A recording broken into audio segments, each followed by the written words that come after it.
电动车前轮咯吱咯吱响。小叔今天教大家如何的修复啊。首先啊，我们听到的这个声啊，它是什么产生的呢？先把这个刹车拆下来，然后咱们再转轮子，看一看它还有没有这个声啊。拆下来以后，我们再转一下，没有这个声了，那说明了一个什么问题呢？那说明了啊，它这个声是在摩擦过程中刹车片啊和刹车盘中间产生的这个声音，对不对？那么我们首先啊，把这个刹车片给大家拆下来。这个是用的4个的内六角啊，它这我估计很长时间没拆了啊。一定不要建议大家使用电扳手啊，上去就会把它螺丝打圆。OK， 松了，一定要用手动的啊，切记。OK， 松了以后啊，我们可以再次使用电扳手，这样的情况下就可以了，很轻松的啊，下来了，然后再拆第二个。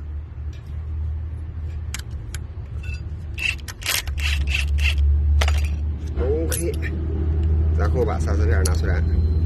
刹车片响的最关键原因啊，也都是这个刹车片里面啊有这个铁鞘，然后摩擦到刹车盘了。那么我们啊，它这个是没有磨损完啊，还是可以使用的啊。咱们把它放在地上摩擦，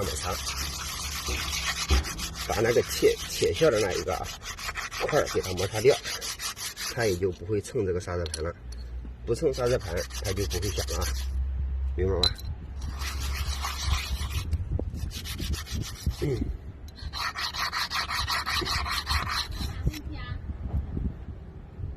刹车片磨一会儿就行了。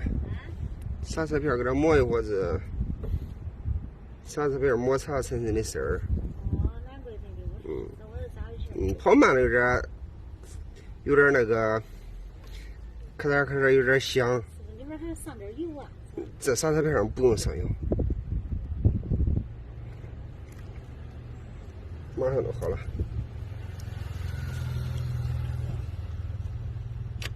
想多长时间呢？他们俩娃子也没有说，也没关系，想那天想多急。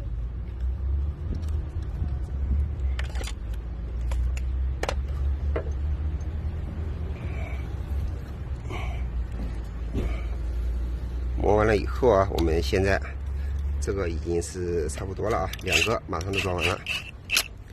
一定不要给它打得太紧啊，带住也就 OK 了啊，不能打得太紧，打太紧了以后啊，下次你拆不掉了啊。那么我们现在把它装上去，把2个螺丝。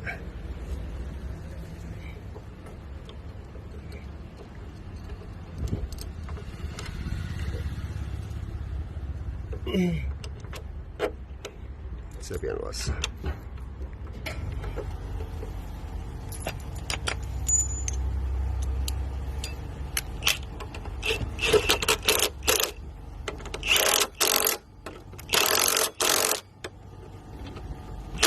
，OK， 我们再来转一下，完了，这个螺丝不行。